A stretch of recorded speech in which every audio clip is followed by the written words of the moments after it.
Nous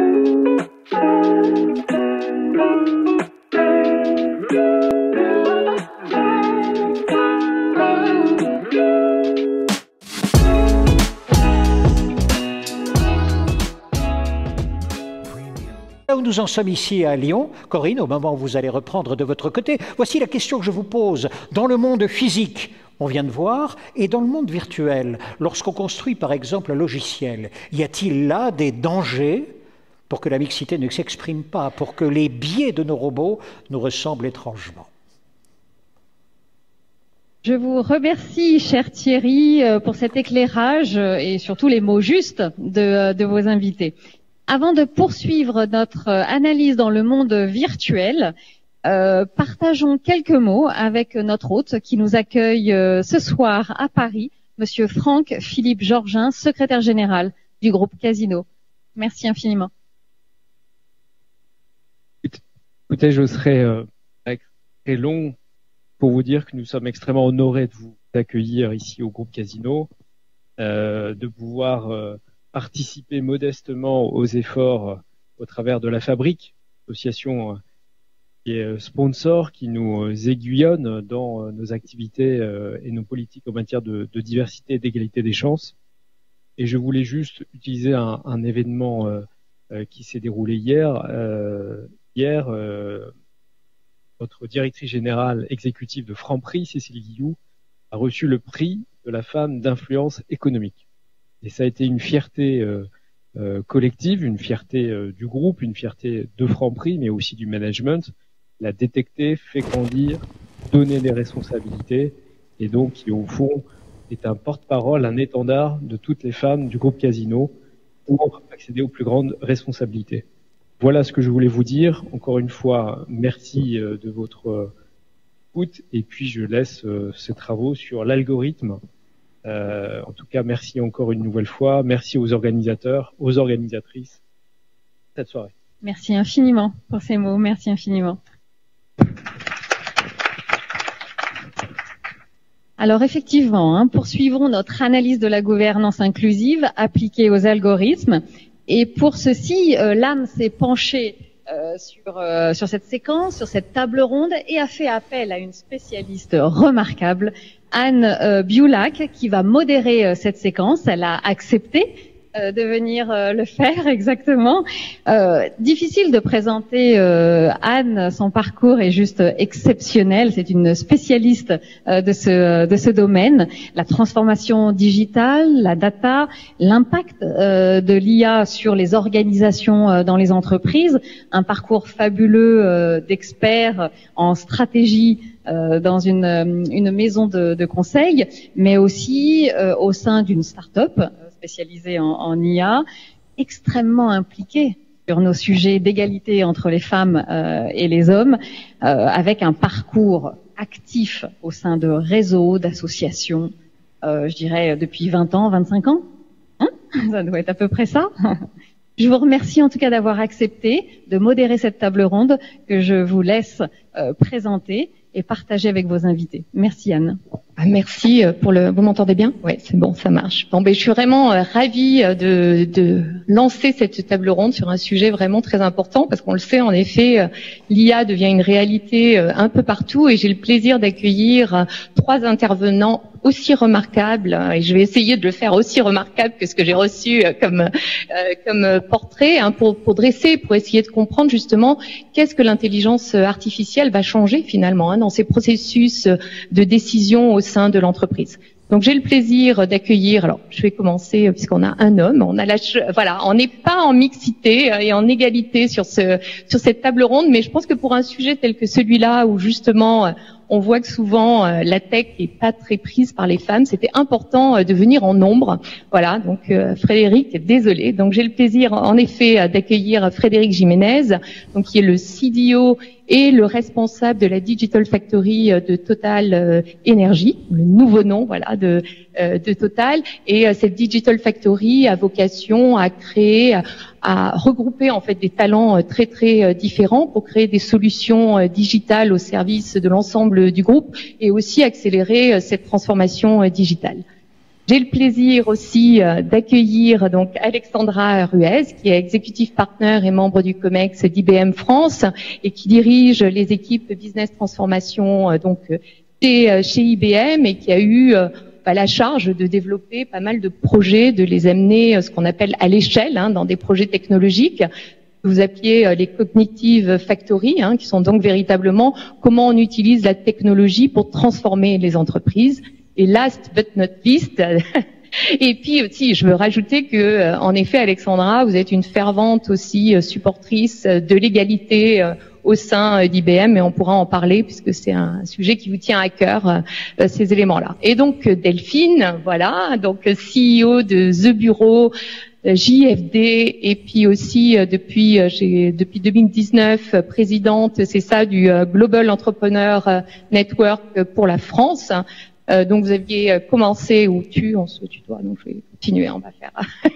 Donc voilà, on se tutoie, on se connaît depuis un certain nombre d'années. Donc tu avais commencé ta carrière chez EuroRSCG, chez IBM, donc également toujours dans la tech, et puis depuis 2012 création donc de The Bureau, et ensuite la JFD, je crois en 2012, qui avait donc vocation justement à connecter les femmes du digital, et en particulier le prix des Margaret, qui récompensait des entrepreneurs et des intrapreneurs à la fois en Europe et en Afrique, pour vraiment montrer l'impact du digital sur le monde. Et cette année, me semble-t-il, la parution d'un livre, elle change le monde, c'est ça, exactement. Donc avec des portraits justement de femmes inspirantes dans la technologie, pour montrer comment on est capable aussi d'attirer les jeunes générations. On en a parlé tout à l'heure, l'importance de l'éducation dans tout ça. Donc on va rentrer dans notre sujet, l'intelligence artificielle. Alors c'est un grand mot, on parle peut-être juste pour ceux qui en connaissent pas trop, on parle avant tout d'algorithmes auto-apprenants. Donc c'est ça qui fait un peu peur, c'est en effet des algorithmes qui sont finalement capables de se substituer aux hommes et aux femmes, et qui font pas simplement répéter des choses qu'on leur dit de faire, mais qui sont capables de prendre des décisions, de s'adapter à un certain contexte. Alors Alexandra, juste, on en parle beaucoup, voilà, on le voit partout, c'est un buzzword un peu dans toutes les entreprises. Mais aujourd'hui, cette intelligence artificielle, qu'est-ce que ça change concrètement dans les entreprises, et en particulier sur ces processus de décision, parce qu'on voit bien que ça peut être un peu une angoisse de tout le monde. Alors, c'est quoi concrètement? Alors, déjà, bonsoir à toutes et à tous. Alors, c'est une question extrêmement pertinente. Peut-être un mot d'abord pour rappeler ce qu'est l'IA. L'IA, c'est une nouvelle technologie, certes, qui est en constante évolution, mais à la différence des autres technologies classique, celle-ci est en effet donc pas programmée, elle est entraînée. Elle a besoin de l'homme pour se développer, pour être pertinente et performante. L'IA, c'est pas forcément un buzzword. On a certes connu ça il y a 20 ans avec les premières technologies qui sortaient des labs, et en effet, c'était rempli d'innovation, c'était génial, les premiers concepts. Mais aujourd'hui, on est véritablement dans du grand public, une utilisation concrète. Et je vais vous citer 3 exemples que j'ai eu auquel la chance de participer concrètement en tant que femme aussi, un leader d'équipe. Le premier, c'est Orange Bank. Orange Bank, c'est formidable parce que c'est la première banque à la fois digitale et mobile, totalement disruptive. Orange Bank se sert de l'IA pour changer l'expérience client. Comment justement vous entrez en première interaction avec la banque? Vous allez la comprendre, vous allez comprendre ses services, vous allez vous équiper et vous allez recevoir des conseils personnalisés, parce que Anne n'est pas Alexandra, et réciproquement. Autre exemple, le Crédit Mutuel, qui utilise l'IA cette fois-ci pour transformer l'expérience du collaborateur en fournissant quelque part un super stagiaire, en augmentant le conseiller. Le conseiller, il a accès donc à un chatbot qui va lui fournir de l'information sur la meilleure des expertises qui est dans l'entreprise, mais aussi, pourquoi pas, lui permettre de se concentrer sur des tâches beaucoup moins fastidieuses. Par exemple, un email analyzer qui va traiter l'ensemble des emails entrants, quelque part les lire, les comprendre, préparer des éléments de réponse et permettre aux collaborateurs, donc en conseiller en agence, de se concentrer sur vous, de vous comprendre et à nouveau faire des propositions adaptées. On a également l'IA qui entre aussi de façon très concrète dans les processus, dans leur modernisation, dans leur automatisation. Alors là, pareil, 2 cas grand public, la SNCF, vous utilisez tous la SNCF, et parfois, il y a des petits bugs. Vous avez une réclamation à faire, vous allez utiliser le chatbot Tout Oui, qui va vous permettre donc d'entrer en relation avec la SNCF, de déposer votre réclamation, de pouvoir la suivre, et puis aussi de transformer une expérience négative en expérience positive. puisque votre feedback va être reçu et va être traité derrière par les fonctions ad hoc. Autre exemple également, qui est pas simple, le Crédit Agricole CIB utilise l'IA dans la fonction d'analyse sur la conformité. Donc avant d'entrer en relation avec des nouveaux clients, des grandes entreprises, l'IA va être en capacité de lire en 3 minutes 20 un rapport de 100 pages. Il faut 2 heures à l'homme pour le faire. Donc là où je vais continuer, c'est que quelque part, c'est pas juste un buzzword, c'est véritablement aujourd'hui une réalité concrète, pratique, mais aussi c'est une collaboration homme-machine. C'est essentiel, je le redis, technologie qui est donc entraînée par l'homme pour servir l'homme et lui permettre de se concentrer sur des tâches à plus forte valeur ajoutée. Donc ça qui est important aussi de souligner. Alors peut-être justement, Frédéric, à la Digital Factory, vous travaillez sur l'IA. Comment on fait justement, parce qu'on l'a vu, tous ces cas-là, on comprend bien, ça va donner des réponses, mais comment on s'assure qu'on va garantir une réponse qui soit équitable, qui soit vraie, qui soit finalement non biaisée? Est-ce que vous avez mis en place des procédures, des comités un peu pour suivre ces performances de l'intelligence artificielle, comme on ferait finalement pour n'importe quel collaborateur, puisque j'ai compris que finalement c'était un collaborateur comme un autre?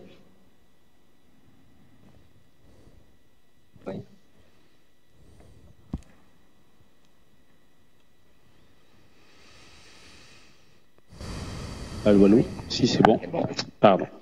Oui, bonjour à toutes et à tous. Oui, c'est une bonne question. Effectivement, nous, on utilise effectivement beaucoup l'IA parce que dans le monde de l'énergie, on a énormément de données. Et Alexandra l'a dit, en fait, l'IA, ça apprend et ça apprend majoritairement sur des données.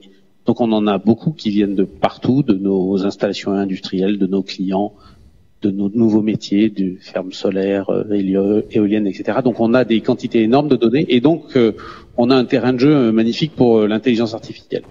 Par contre, nous, on fait beaucoup d'intelligence artificielle justement, alors c'est jamais pour remplacer l'humain, mais c'est toujours pour, on appelle l'augmenter, l'aider, et on oriente beaucoup nos travaux d'intelligence artificielle pour optimiser nos processus et activités, beaucoup industrielles ou commerciales. Fait assez peu d'IA autour d'ailleurs du monde RH et autres, donc j'en parlerai pas trop, mais je pense qu'il y en a d'autres qui en parleront à ma place. Mais on a les mêmes problématiques de s'assurer qu'effectivement l'IA est pertinente, puisque quand vous, par exemple, vous optimisez ou vous donnez des recommandations à un superviseur de forage qui est en pleine mer en train de forer et que sa tête de forage est 3-4 000 mètres sous terre et que l'IA lui dit attention, il y a des événements étonnants qui laisse à penser qu'il pourrait se passer quelque chose, j'arrêterai. Je peux vous dire que quand le gars il a 15 ans d'expérience, avant qu'il fasse confiance à une IA pour dire ça, il a besoin de la comprendre. Et donc, le maître mot, nous, c'est il faut donner confiance aux gens qui vont utiliser l'IA. Et pour ça, c'est une collaboration, effectivement, entre les gens qui développent et les gens qui ont le savoir. Et puis après, c'est aussi la capacité d'avoir des bonnes données. Il n'y a pas le début pour avoir une IA qui est fiable, entre guillemets, et non biaisée, c'est déjà que les données soient connues et soient de qualité.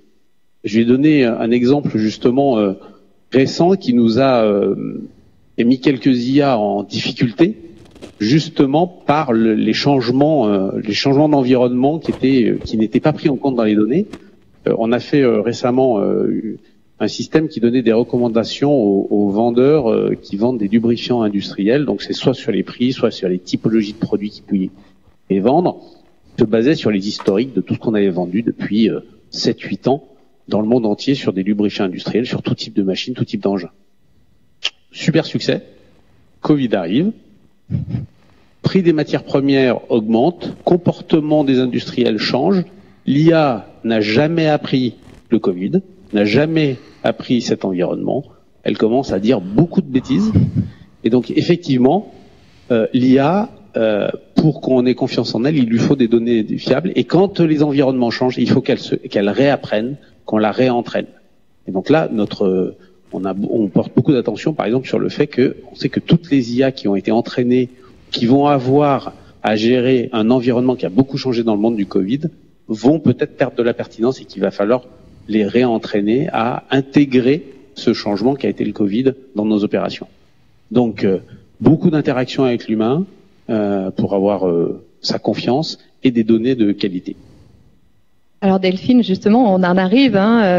C'est compliqué d'avoir une IA qui représente les femmes quand on sait que finalement il y a aussi beaucoup de données, il y a peu de données sur les femmes dans les historiques et dans ce qu'on apprend aussi. Donc en fait, comment les femmes peuvent être représentées par une IA si elles apprennent d'un passé finalement où elles étaient peu représentées. Mais après, la question qui m'intéresse aussi pour toi, Delphine, c'est est-ce que finalement l'IA est plus, l'intelligence artificielle est plus biaisée que l'intelligence humaine. Et est-ce que il y a plus de risques finalement avec ces nouvelles technologies en entreprise, de prendre des décisions biaisées que finalement, comme on l'a vu dans le passé, avec des comités de direction monochromes, si j'ai entendu la façon dont elles étaient décrites. Donc voilà, quel est ton point de vue sur ça?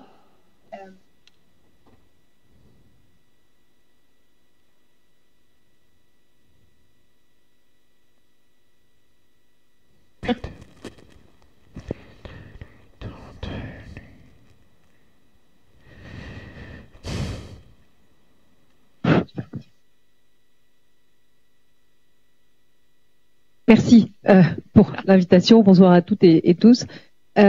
Beaucoup de choses dans ce que tu as dit, Anne, et merci pour l'invitation à Valérie Logier aussi, et à toi et au groupe Casino de nous recevoir.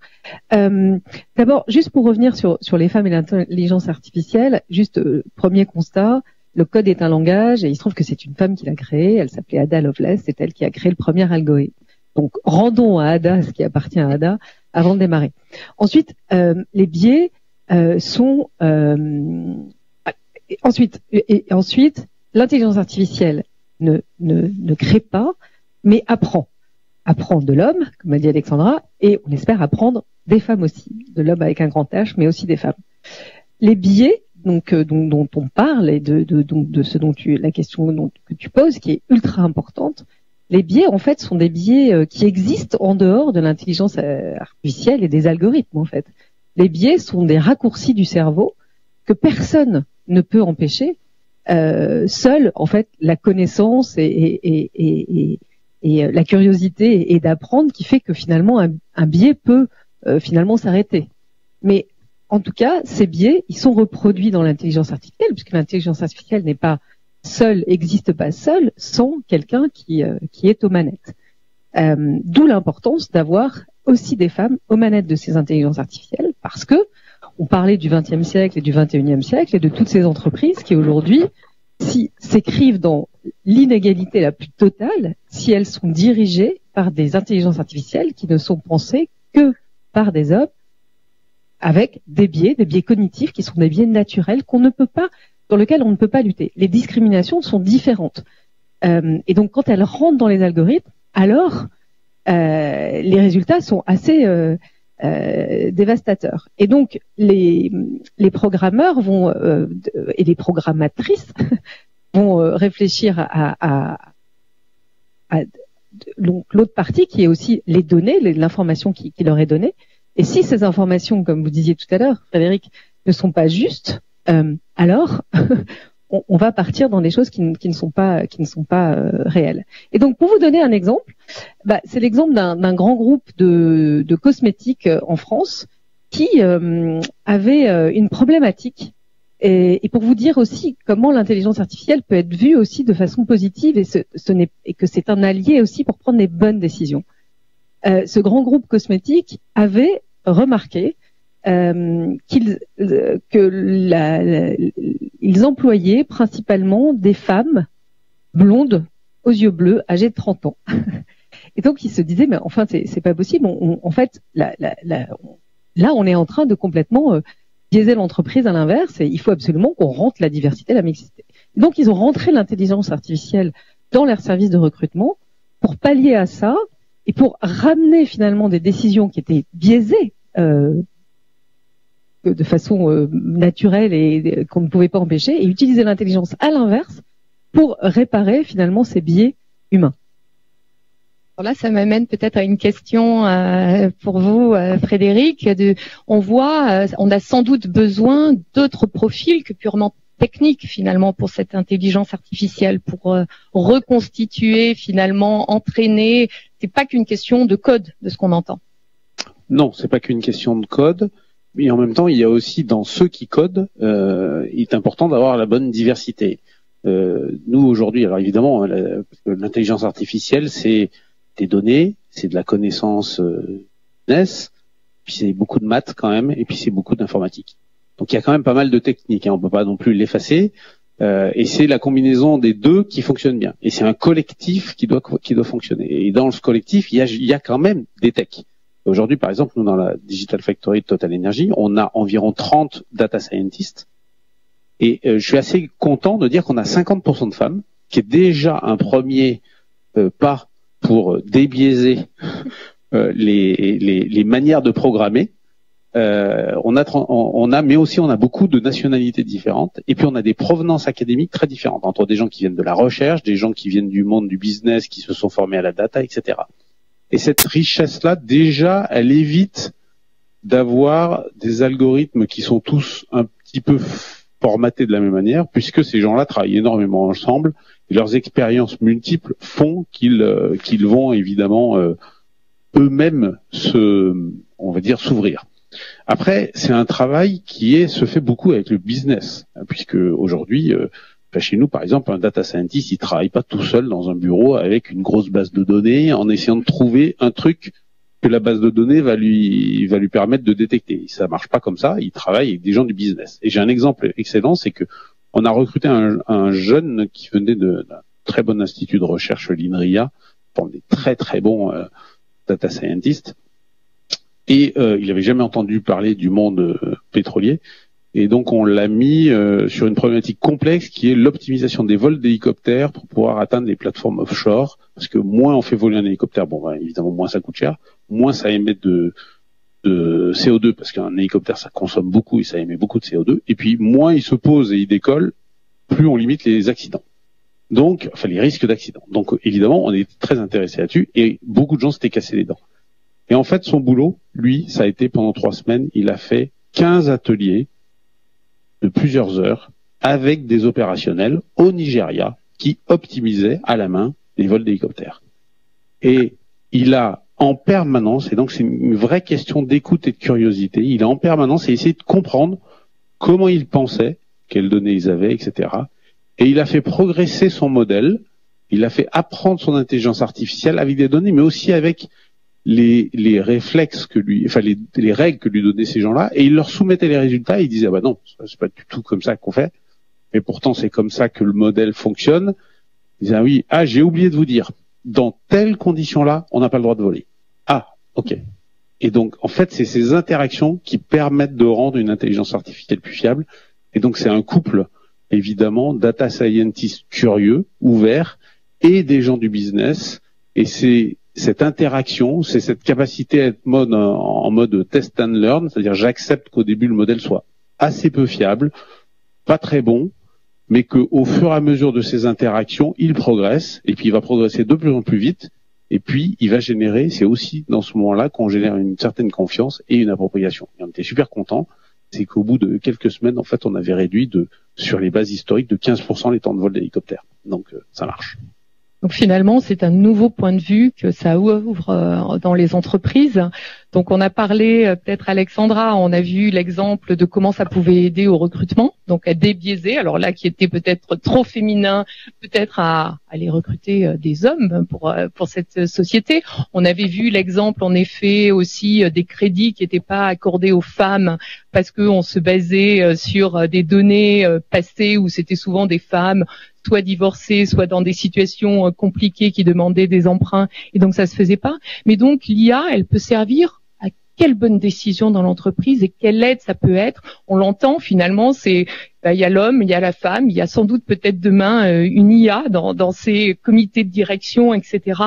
Parce que l'IA, je l'entends aussi, elle tourne pas toute seule. Elle est un compagnon qui se pose à côté finalement des dirigeants, des employés, tout ça pour éclairer les décisions, les décisions qu'ils peuvent prendre. Alors tout à fait. Alors pour arriver à prendre la bonne décision, il faut faire 2 pas en arrière. Le premier, c'est comme tu l'as souligné, Frédéric, c'est l'importance du jeu de données. Le deuxième, c'est la phase d'entraînement. On l'a dit. Et qui entraîne la machine? Ce sont des hommes et des femmes.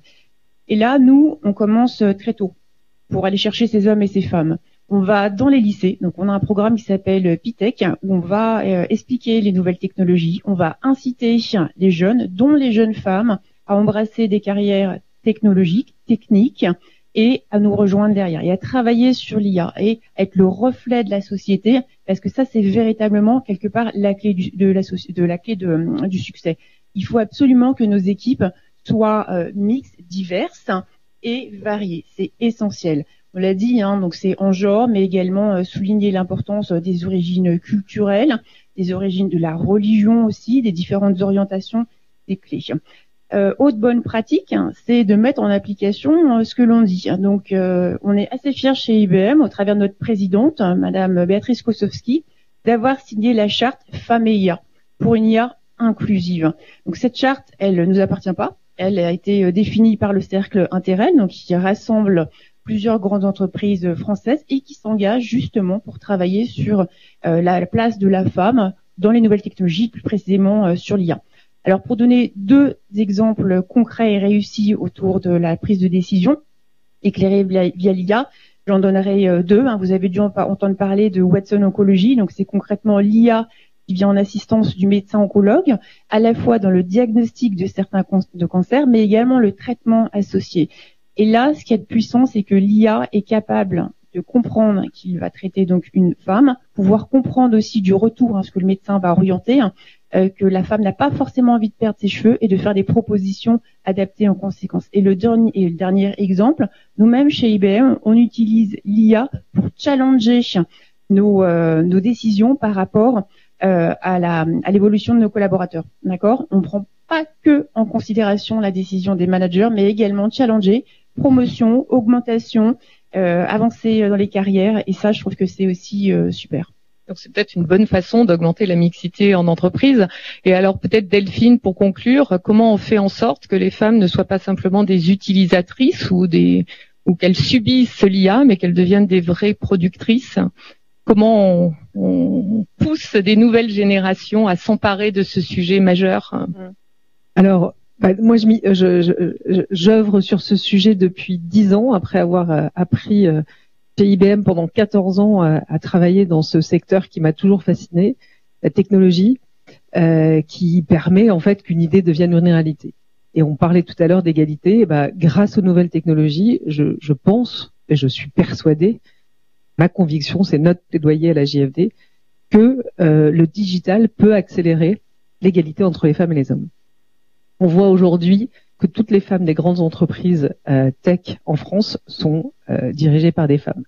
Béatrice Kosowski et beaucoup d'autres, pour ne citer qu'elles. Donc ça, c'est une bonne nouvelle parce que je crois que les mentalités ont changé et je pense qu'aujourd'hui, on parle de ce sujet. Et finalement, chacun est limité par sa connaissance du monde et je pense que c'est important d'aller voir aussi ce qui se passe ailleurs et d'aller aussi comprendre comment les grandes entreprises, encore une fois comme IBM, qui ont vraiment, alors pour le coup, été à l'origine avec Watson, etc., de l'intelligence artificielle, et comment d'autres petites entreprises, parce qu'il faut aussi parler des entrepreneurs et des startups, qui aussi font que ce monde de demain va aussi se transformer. Eh bien, on y répond en présentant des rôles modèles, en donnant envie à des jeunes filles, à des jeunes femmes. Et je crois que nous, en tant que parents aussi, on se doit de présenter ces nouveaux métiers, pas comme des métiers qui font peur ou des métiers où on va finalement disparaître face à toutes ces technologies. Non, la bonne nouvelle, c'est que toutes ces technologies vont nous permettre de faire ce qu'on fait le mieux, être créatif, imaginer, penser, créer, pour laisser la place finalement à l'intelligence artificielle qui va faire toutes ce travail en fait finalement qui est complètement rébarbatif. Et je voudrais donner des exemples de rôle modèles, puisque à la JFD depuis 10 ans on s'y emploie. On a effectivement créé ce prix, les Margaret, en hommage à Margaret Hamilton. Le prochain se tiendra en 2022 sous le haut patronage de Monsieur le Président de la République. Des rôles modèles, on en a présenté beaucoup au fil des années. Je pense que faut montrer la pluralité de toutes ces femmes qui réussissent dans la tech, Et je voudrais vous en donner deux très rapidement. Clotilde Chevet, elle est plume, elle est plume pour robot. Elle a fait Kine et Hippokine et elle est au CELSA et elle travaille pour justement que toutes ces bots et ces chatbots soient plus humains, plus dans l'émotion, fassent des erreurs. Alors ça peut faire peur, mais en tout cas, ça permet aussi à que toutes ces intelligences artificielles soient vues aussi par des femmes. Et donc plume pour robot, ça vous donne cette vision que non, on n'est pas obligé d'être bon en maths pour travailler en informatique et pour travailler en intelligence artificielle. Donc ça, c'est quand même une bonne nouvelle. Moi, j'ai eu 3 en maths et 18 en philo. Je le casse pas beaucoup, mais du coup, là, je suis assez contente de le dire parce que 14 ans chez IBM, 3 en maths, 18 en philo, voilà, ça vous donne cette perspective d'avenir. Et l'autre exemple d'une autre femme, elle s'appelle Jasmine Anteus. Elle a créé Recast AI et elle a créé en 2018, elle faisait un duo avec Laurence Lafont de Google à la JFD. Et elle raconte qu'à 18 ans, elle a hésité entre faire Mathsup, Mathsp ou les Beaux-Arts. Et en fait, elle est partie, elle a fait les Beaux-Arts.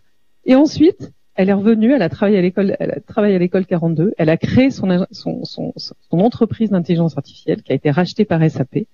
Et aujourd'hui, et elle dit, je suis partie, j'ai créé de rien. Et elle crée donc ces chatbots qui permettent de créer un chatbot en une journée et qui peut parler toutes les langues de la Terre. Voilà, des exemples comme ça, on en a plein.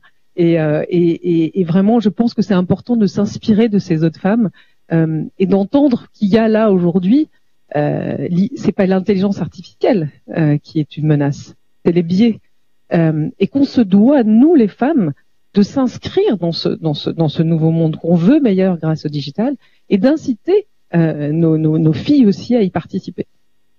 Donc ce que j'entends, c'est que ça peut être finalement un arbitre dans cette gouvernance d'entreprise, en tout cas un sage ou un avis externe. On cherche beaucoup les coachs, les regards extérieurs pour donner un avis, et cette intelligence artificielle peut finalement jouer ce rôle-là en entreprise.